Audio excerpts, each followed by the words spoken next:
तो मुझे बताइए पूरा पूरा किस्सा, कैसे आपसे संपर्क में आए थे, कैसे हाँ फिर वो प्रोमो शूट हुआ, फिर क्या कुछ हुआ और अभी तक?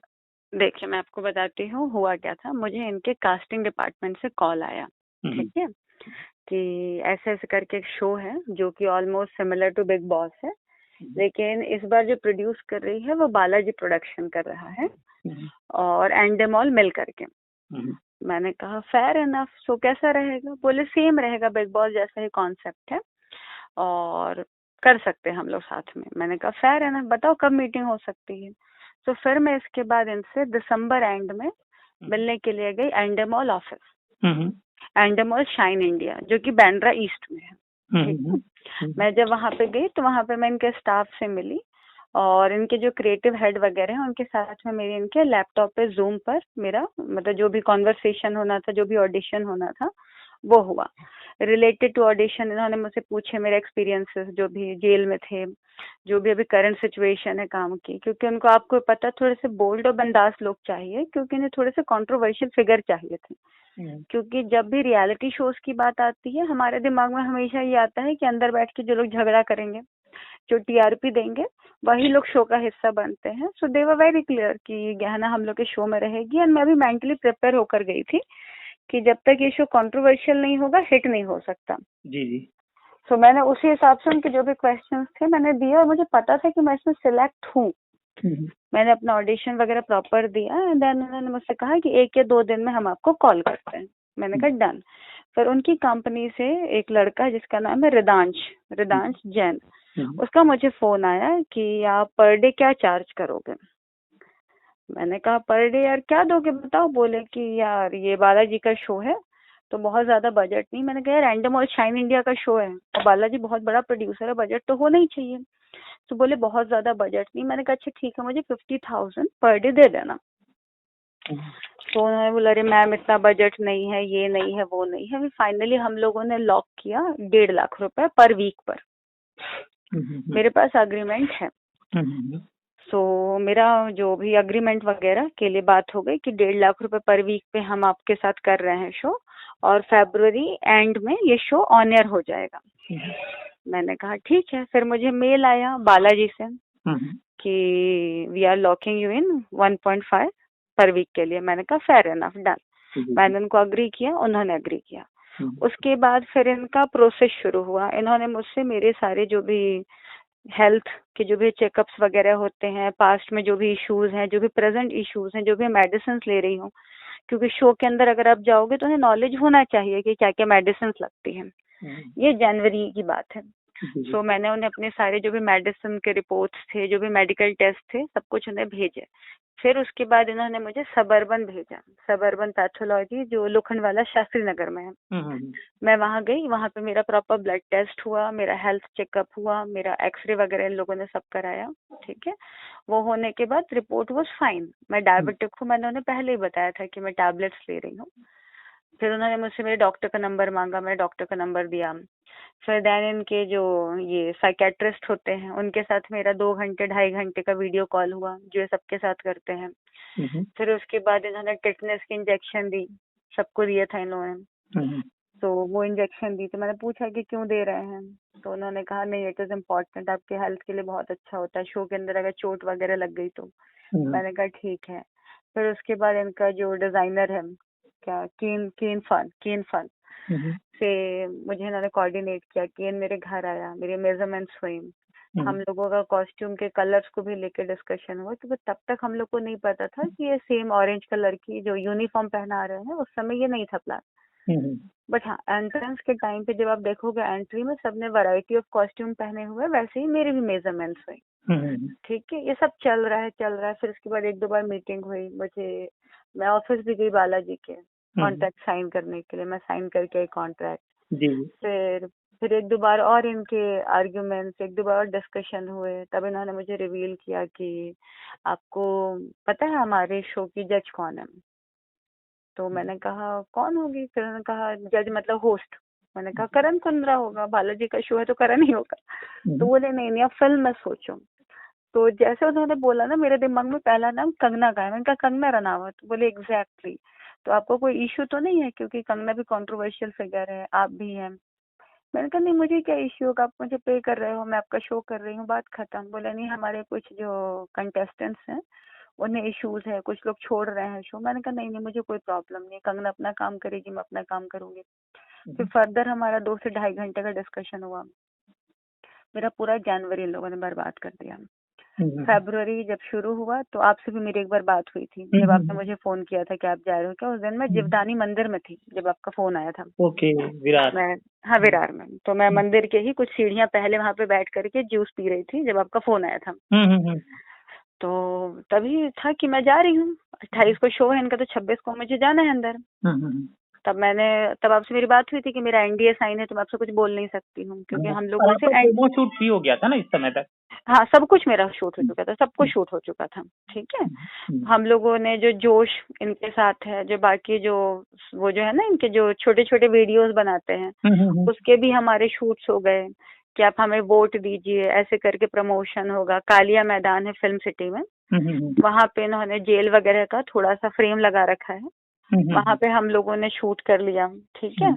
फिर मुझे 18 फरवरी को इनका कॉल आता है कि गहना मैम हम आपको ना अपने फर्स्ट वीक में लेके नहीं जा रहे हैं। मुझे पहले शॉकिंग लगा, बट मैंने कहा चलो ठीक है, मैंने ज्यादा क्वेश्चन करना सही नहीं समझा। मैंने कहा ठीक है चलो डन, तो कब लेके जाएंगे। हमने बोला सेकंड वीक में अंदर जाओगे। मैंने कहा ठीक है। अच्छा अभी क्या हुआ, आपको पता होगा कि लास्ट ईयर में जेल गई थी। मैं 4.5 मंथ जेल में थी। फिर उसके पहले जो मैंने फिल्में बनाई थी वो बिक नहीं पाई। फिर मेरे अकाउंट फ्रीज थे, तो मेरे पास बहुत ज्यादा पैसा नहीं है, बहुत ज्यादा जो होना चाहिए, क्योंकि मैं 1.25 साल से मैंने कोई खास काम किया नहीं है। तो अब इन्होंने कंडीशन रखी थी कि 2 बैग आप लगेज अंदर लेके जा सकते हो, 2 बड़े वाले ट्रॉली बैग आप ले जा सकते हो। तो अभी मेंटली हम लोग प्रिपेयर हैं कि अगर 10 हफ्ते का शो है, 10 हफ्ते का मतलब होता है 70 दिन, 2 दिन बाकी होंगे, 72 डेज। अब वो एंट्रेंस के टाइम पे कॉस्ट्यूम दे रहे हैं लेकिन बाकी टाइम पे तो नहीं दे रहे हैं। तो मैंने इतनी ज्यादा शॉपिंग कर ली ना, मतलब इतनी ज्यादा कि मैं आपको क्या बताऊं। मैंने भर भर के शॉपिंग कर रखी है। इन्होंने बोला ऐसा होगा वैसा होगा, फिर ये लोग कहते हैं कि उस पे कोई फेमस कार्टून का पोस्टर नहीं हो सकता, उसमें कोई रियलिटी शो, जैसे मैंने प्रेस खरीदी जिससे फ्रेंड्स लिखा था, सो दे सेड कि फ्रेंड्स नाम का ऑलरेडी एक टीवी शो आ रहा है तो आप वो नहीं ले सकते। तो कम से कम 6-7 बार तो कपड़े चेंज हुए। फिर देन अगर आप ब्रांडेड कॉस्ट्यूम पहन रहे हो तो ब्रांडेड कॉस्ट्यूम में ब्रांड्स नहीं देखने चाहिए। तो सारी के सारी चीजें फ्रेश खरीदनी पड़ी, क्योंकि जब आप पहले अगर आपने कोई नाइकी का अगर आपने स्पोर्ट्स वेयर खरीदा है तो उसमें नाइकी क्लियरली दिखता है, तो आप नाइकी नहीं ले सकते, आप ये ब्रांड नहीं ले सकते। फिर मैंने पूरी फ्रेश शॉपिंग की, मैंने सारी चीजें की। फिर मेरा फरवरी बर्बाद कर दिया इन लोगों ने, आधा दिसंबर। फिर मैं इनके ऑफिस गई तो उन्होंने मुझसे कहा गहना कोई काम मत करना, क्योंकि अगर कोई काम करते हो ना और आप शो के अंदर रहोगे, कोई गाना या कोई फिल्म आपकी रिलीज होती है, कोई प्रोजेक्ट रिलीज होता है, तो उसको सारा एडवांटेज मिल जाएगा। मैंने कहा ठीक है। मैंने कहा चलो ठीक है। इनका अकाउंट डिपार्टमेंट ने बोला मुझे, प्रदीप गिरी करके हैं, उन्होंने मुझसे कहा। फिर उसके बाद इनके ईपी से मेरी बात हुई, देवर सेम। फिर कोशा करके इनकी जो सारा कॉस्ट्यूम वगैरह सब मैनेज करती है, जो आर्टिस्ट से कोऑर्डिनेट करती है, उसका ये कहना था। फिर सेट पे मैं हर्षा से मिली, उसका भी सबका ये कहना। मैंने कहा चलो ठीक है। फिर मार्च में जब ये इनका शो सेकेंड वीक आया, मैंने इनको फोन करके पूछा, तो ये लोग कहते हैं हमें नहीं पता है, हमारा क्रिएटिव बताएगा। फिर मैं से सेकेंड डे पूछे, फिर कहते हैं हमारे क्रिएटिव से मीटिंग नहीं हुई। ये करते करते इनका शो का 3 हफ्ता चला गया, 4 हफ्ते चले गए। मैंने 18 मार्च को इनसे पूछा तो भी नहीं बता रहे। मतलब इन्होंने मुझे घर पे बैठा रखा है, मुझे एक पैसे एडवांस नहीं दिए। मैंने एंडे मॉल में फोन किया, एंडे मॉल में मैंने फोन किया, क्या क्लियर तो बता दो। तो जिस बंदे से मेरी बात हुई उसका ये कहना है, तिवारी करके नाम है, राकेश तिवारी ऐसा कुछ नाम है। तो उन्होंने मुझसे कहा गहना मुझे कोई आइडिया नहीं है, क्योंकि जो भी डिसीजन है फाइनल डिसीजन एकता कपूर का ही होगा, मैं इस पर कुछ नहीं कह सकता हूँ। मैंने कहा फेयर है ना। फिर मुझे रिदांश का फोन आता थोड़ी देर के बाद कि अरे आपने एंडे मॉल में क्यों फोन कर दिया, आपको हमसे पूछना चाहिए। मैंने कहा आपसे मैं 3 हफ्ते से पूछ तो रही हूँ, मुझे बताओ तो पिक्चर क्या क्लियर है, कुछ भी नहीं बता रहे हो आप लोग। फिर उसके बाद ये मुझे 21 मार्च को फोन करके बोलते हैं कि मैम हम अपना कॉन्ट्रैक्ट टर्मिनेट कर रहे हैं। मैंने कहा कॉन्ट्रैक्ट टर्मिनेट कर रहे हैं मतलब? बोले हाँ मैम, हम आपको कॉन्ट्रैक्ट मेल कर देंगे और या तो आपके घर पे भेज देंगे साइन करने के लिए, साइन करके दे देना। तो मैंने पूछा कि आप मुझे रीजन तो बता दो। तो बोले मैम ये फाइनल कॉल जो है एकता मैम का है, we can't say anything about it. मैंने कहा ठीक है, अब क्या बोलूं मैम। फिर मैंने कास्टिंग वाले को फोन किया कि यार क्या सीन है, मुझे क्लियर तो बताओ। मैं आज 3-3.5 महीने से, ऑलमोस्ट अब 4 महीने होने वाले हैं, तुम लोगों ने मुझे घर पे बैठा रखा है और आपको पता है सिचुएशन क्या हो गई है, क्योंकि इतने सारे कांड हो गए हैं कि अभी मुझे भी घबराहट होने लग गई है बाहर निकलने में। तो कास्टिंग वाली ने भी कहा कि यार मुझे कुछ भी नहीं पता है, मेरे सामने तो बहुत पॉजिटिव थे, मुझे ये कहा था कि गहना को बाद में, जब शो 1-2 हफ्ते हो गए थे कि गहना को वाइल्ड कार्ड में लेके जाएंगे, गहना को ऐसे लेके जाएंगे, ये तैयारी होगी, बट कुछ भी जवाब नहीं है। और अभी मुझे वो रोज सुबह फोन करते हैं कि हम आपके घर आ जाते हैं टर्मिनेशन पे साइन करने के लिए। तो मुझे समझ नहीं आ रहा है कि ना तो आप जवाब दे रहे हो, आपने मुझे 4 महीने बैठा के रखा है, और अब आप चाहते हो कि मैं आपके हिसाब से अब जब मुझे बोलो, जिस पेपर पे बोलो मैं साइन करके दे दूं। तो ये तो मजाक हो गया ना यार। राइट। और एकता कपूर वैसे ही फेमस है, पहले जब हम लोग देखा करते थे क्योंकि साल्फी कभी बहू थी, तब अमर उपाध्याय अचानक से रिप्लेस हो जाता है, फिर कभी कोई रिप्लेस हो जाता है, कभी कोई रिप्लेस हो जाता है। तो मुझे नहीं पता उनकी क्या सिचुएशन थी जब वो रिप्लेस हो रहे थे, बट मुझे ये जानना था कि मैं क्यों रिप्लेस हुई हूँ। हाँ ठीक है। और कुछ इस पे और कुछ कहना है? मतलब पूरी कहानी तो हो गई आखिर। नहीं, मैं बस यही कहना चाहूंगी कि आपका काम करना नहीं करना ये आपकी मर्जी है, क्योंकि आपका शो है, आपको पूरा हक है डिसीजन लेने का। लेकिन आप आर्टिस्टों को पहले दिन से क्लियर रखो कि आपके पास, जैसे आर्टिस्टों के पास कोई काम आ रहा है तो उसे करने दो, उसे रोक के मत रखो, पहली चीज। और दूसरी चीज, अगर आप उसे टर्मिनेट कर रहे हैं तो उसे पहले से क्लियर रखो कि हम आपको टर्मिनेट किसी भी सेकंड पे कर सकते हैं, हो सकता है हम आपको शो पर ही ना लें। आपको किसी का टाइम वेस्ट करने का हक नहीं है, और आपको किसी को भी घर पे बैठाने का हक नहीं है, क्योंकि आप उसके खर्चे नहीं उठाते हो। आप जैसे दूध में से मक्खी जिसको निकालना निकाल के फेंक देते हो, जिसको मन में आता है अंदर लेकर आ जाते हो। बड़े प्रोड्यूसर हो ठीक है, बट आपको किसी के साथ खेलने का कोई हक नहीं है। टर्मिनेट करने की वजह क्या बताई उन्होंने? नहीं बताई, कोई वजह नहीं बताई। आपका केस अभी ओपन है क्या कोर्ट में? हाँ, मेरा केस नहीं, मेरे तो बेल पर हूँ ना, और सबको तो सारी मैटर पता थी। मेरी डेट्स नहीं है अभी, कोई भी डेट नहीं है मेरी उनकी जब तक केस है। मेरी डेट है नवंबर की, ये भी उनको मालूम है। ओके। तो मेरी जो कोर्ट की डेट है वो 28 नवंबर की है, और लीगैलिटी की भी मेरी उनसे बात हुई थी, तो मैंने पूरा लीगल टर्म्स उनके साथ क्लियर किया था। मेरी हर चीज क्लियर थी कि मुझे कोर्ट में जाने की जरूरत नहीं है। मेरी कोर्ट की डेट में मेरा लॉयर जाता है, मुझे कहीं कोई अटेंड होने की जरूरत नहीं है। मैं कोई भी शो कर सकती हूँ, अगर मुझे इवन आउट ऑफ इंडिया जाना है, हालांकि शो का आउट ऑफ इंडिया से कोई लेना देना नहीं था, मैं वो भी कर सकती हूँ, क्योंकि अभी राज कुंद्रा दुबई गया था तो उसे भी परमिशन मिल गई थी, है ना। तो अगर हम लोग को कहीं भी जाना है तो we can travel, we can do whatever we want to. Court को कोई इसमें ऑब्जेक्शन है, कोर्ट ने ये नहीं कहा है कि हम काम नहीं कर सकते हैं, और मेरी कोई डेट्स भी नहीं है। तो आपका मुख्य आरोप है कि एकता कपूर ने आपके साथ मतलब आपका समय बर्बाद किया, ना कोई काम करने, यही आरोप है ना आपका? एकता हाँ, कपूर मेरा यही आरोप है। हाँ, मेरा यही। एंडमॉल पे आप आरोप लगा रही हैं, किस पे नहीं लगा नहीं नहीं, मैं एकता कपूर पे लगा रही हूँ। एंडमॉल का मेरा कोई लेना देना नहीं है, क्योंकि मुझे एंडमॉल वालों ने बोला है कि शो का जो सारा डिसीजन है वो सब एकता कपूर ही लेगी। ठीक है, अब आप क्या एक्शन लेंगी? मीडिया से तो बात कर रही हैं, आपने बता दिया, अब आगे क्या लीगली क्या एक्शन लेंगी?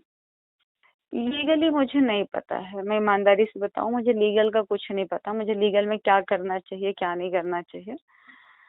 सिंटा वगैरह आपकी जो एसोसिएशन है वहां पर आप जुड़ी हैं, वहां जाएंगी आप? मैं सेंटा में जुड़ी हुई हूँ, लेकिन सेंटा में जाकर बात करने से कुछ होना है क्या?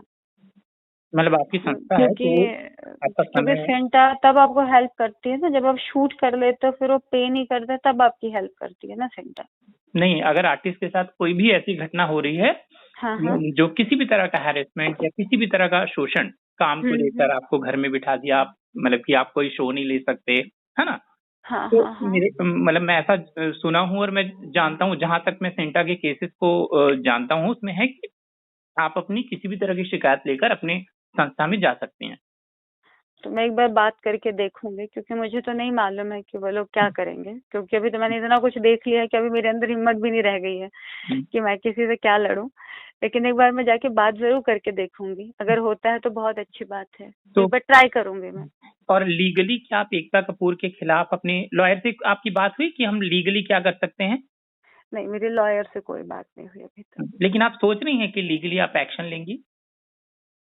नहीं, अभी मुझे मालूम ही नहीं है। मैं इतनी ज्यादा डिस्टर्ब हो गई हूँ ना कि मुझे समझ में ही नहीं आती आजकल बहुत सारी चीजें। तो मैंने लॉयर से बात नहीं की है और मुझे नहीं लगता कि मैं लीगली उनका कुछ बिगाड़ भी सकती हूँ। मुझे वैसे अपने आप से उम्मीद भी नहीं रह गई कि मैं किसी को कुछ बिगाड़ भी सकती हूँ। तो आप एकता से पर्सनल कोई मीटिंग की बात आपने की? नहीं, एकता मैम से मेरी कभी कोई मीटिंग नहीं हुई।